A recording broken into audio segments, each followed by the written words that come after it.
Hello बच्चों, let's see this question. The question says, what are the values of path difference for obtaining a constructive and destructive interference? Question कह रहा है कि constructive और destructive interference को path difference के साथ क्या रिलेशन है। बेसिकली अगर अपने को कंस्ट्रक्टिव और डिस्ट्रक्टिव इंटरफेरेंस ऑब्टेन करना है तो पाथ डिफरेंस का क्या वैल्यू होना चाहिए। पहले तो इसका की कॉन्सेप्ट समझते हैं। इसका जो आंसर होगा वही आंसर ही इसका की कॉन्सेप्ट हो जाएगा। क्यों होगा ऐसा? क्योंकि जो वैल्यू पूछ रहा है वो बेसिकली एक फॉर्मूला है, ठीक है, और वो फॉर्मूला ही इसका की कॉन्सेप्ट भी हो जाएगा और वो फॉर्मूला ही इसका आंसर भी हो जाएगा।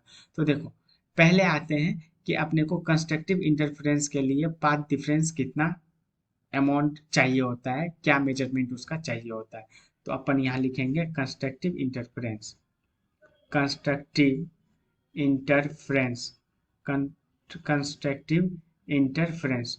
तो कंस्ट्रक्टिव इंटरफेरेंस में जो होता है पाथ डिफरेंस, जिसको कि डेल एक्स से डिनोट करते हैं, वो एन लेमडा के बराबर होना चाहिए।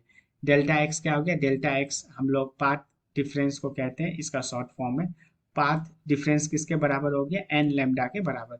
लेमडा वेवलेंथ और एन जो होता है वो एक इंटीजर होता है। अब आते हैं डिस्ट्रक्टिव इंटरफेरेंस के अंदर। डिस्ट्रक्टिव डिस्ट्रक्टिव इंटरफेरेंस के अंदर, तो डिस्ट्रक्टिव इंटरफेरेंस के अंदर जो पाथ डिफरेंस है वो होता है 2n plus minus 1 into lambda by 2 के बराबर। तो देखो, कंस्ट्रक्टिव के अंदर कितना हो गया? एन लेमडा के बराबर पाथ डिफरेंस, और डिस्ट्रक्टिव के अंदर आ गया 2n plus minus 1 into lambda by 2 के बराबर।